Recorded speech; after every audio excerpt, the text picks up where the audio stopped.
बोलो सकटचोत माता की जय। एक बार एक गांव में एक बुढ़िया रहती थी। बुढ़िया बहुत गरीब थी। उसका एक बेटा था।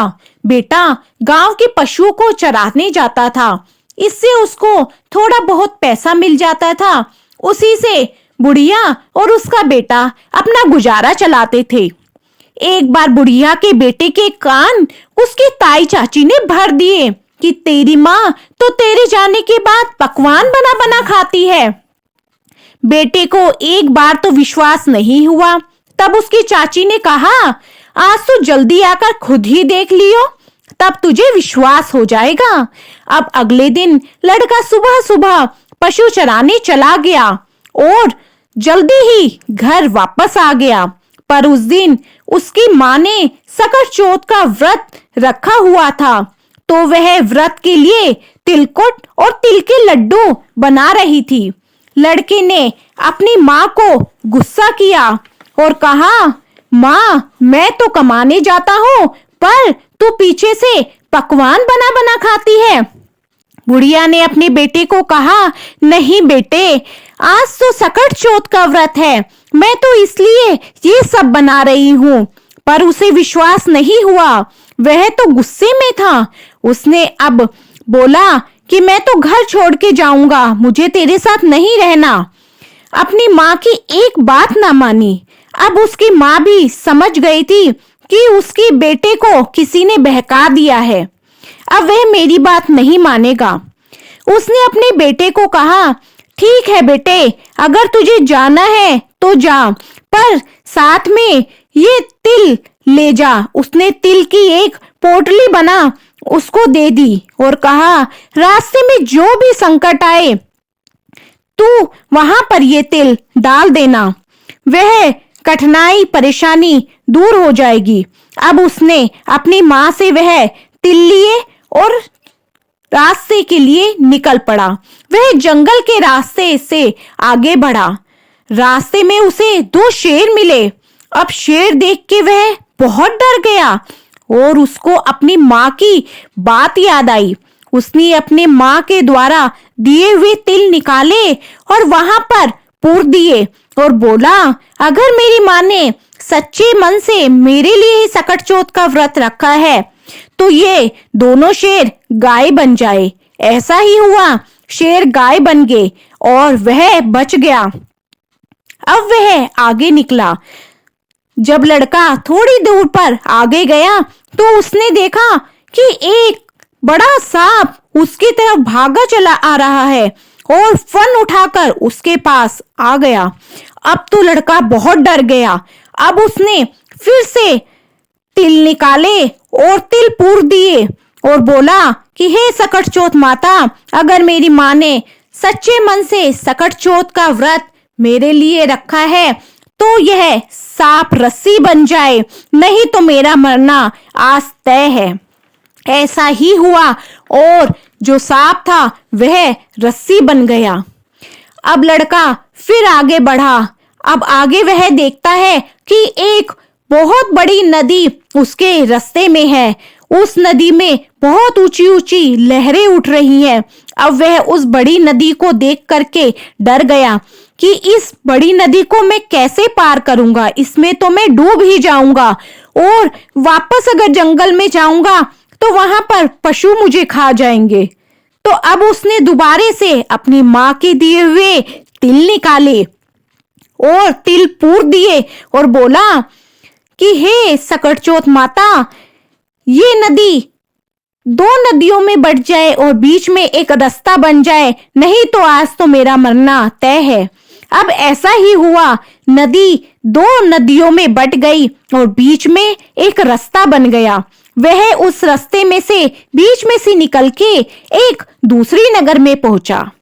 अब दूसरे नगर में जाकर के वह क्या देखता है कि एक बुढ़िया माई बैठी है।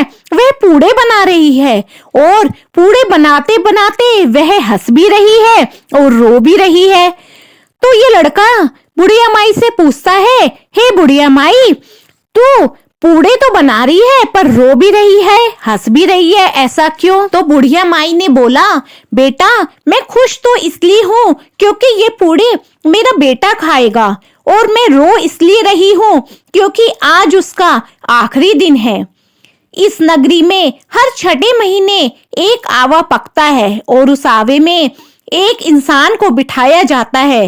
हर छठे महीने हर घर से एक इंसान जाता है। इस बार मेरे बेटे की बारी है और मेरा इकलौता ही बेटा है।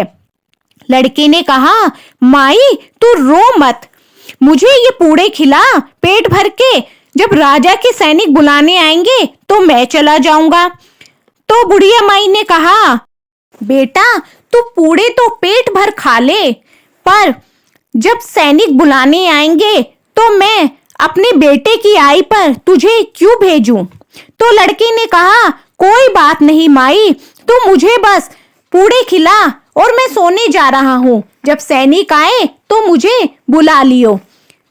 तब लड़का पूड़े खा करके सोने चला गया। अब शाम के समय राजा के सैनिक उसके बेटे को बुलाने आए। अब बुढ़िया माई कुंडी खड़काए, बर्तन खड़काए, पर पराए पूत को कैसे जगाए? पर आवाज सुन लड़का उठ गया और सैनिकों के साथ चला गया। जाकर के आव में बैठ गया और अपने चारों ओर तिल पूर दिए और बोला, हे सकटचोत माता, अगर मेरी माँ ने सच्चे सकटचोत के व्रत रखे हैं तो मैं बच जाऊं, वरना मेरा मरना तो तय है। अब तो उसे कुछ नहीं हुआ। अब जहां आव पक रही थी वहीं बच्चे गेंद खेल रहे थे और वही गेंद जाकर के आव पर लगी, तो आव पे से टन की आवाज आई। तो अब तो सभी लोग हैरान हो गए कि तीसरे दिन पर ही आव कैसे पक गया? आव तो 6 महीने में पकता है। तभी राजा ने जल्दी से सैनिकों को बोला कि भट्टी पर से आव को उतारा जाए। सैनिक आव उतारने लगे। तभी आव में से आवाज आने लगी, भाई धीरे धीरे धीरे धीरे।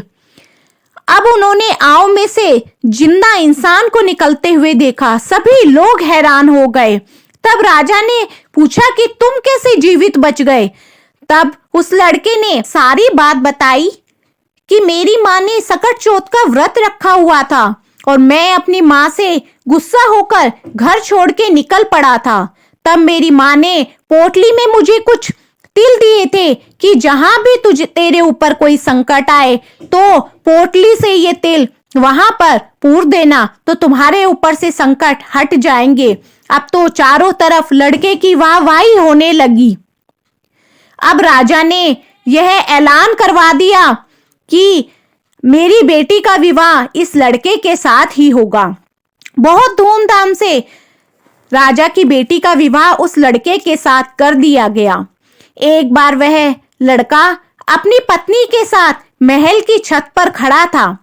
तब लड़के ने अपनी पत्नी को बताया कि वह दूर जो गांव दिख रहा है वह मेरा है। तब उसकी पत्नी ने कहा कि आपका गांव भी है? उसने कहा, हाँ मेरा गांव भी है और वहां मेरी एक बुढ़िया माँ भी रहती है। तब उसकी पत्नी ने कहा कि हम यहाँ क्यों रहते हैं, हमें तो वहीं जाकर रहना चाहिए। तो लड़के ने कहा, ठीक है हम वहीं चलते हैं। अब उसकी पत्नी ने जाकर के अपने पिता को बोला कि पिताजी मैं जाकर के अपनी ससुराल में रहना चाहती हूँ। तो उसके पिता इस बात के लिए राजी हो गए। वर वधू को बहुत धूमधाम के साथ बहुत अन्न धन दे करके विदा किया गया। जब उनका घर आने वाला था तो सैनिक जल्दी से जाकर के बुढ़िया माई के पास गए और बुढ़िया को बोले कि बुढ़िया माई तुम्हारे बेटे बहू आ रहे हैं। बुढ़िया माई की अब तक आंखें जा चुकी थी, रो रो के बेचारी अंधी हो चुकी थी। तो बुढ़िया माई ने कहा, क्यों मुझसे मजाक करते हो? तब सैनिकों ने कहा, नहीं बुढ़िया माई हम सच बोल रहे हैं। तब बुढ़िया माई ने कहा, मैं देख तो नहीं सकती कि मेरा बेटा आ रहा है। तो उसने एक लोहे की आंगी पहन ली और उसने बोला कि अगर मैंने सच्चे सकट चौथ के व्रत रखे हैं तो दूध की धार जाके मेरे बेटे की मूंछों पे जाके लगेगी। और ऐसा ही हुआ, दूध की धार जाके उसकी बेटे की मूंछों पर लगी और बुढ़िया माई की आंखें वापस आ गई।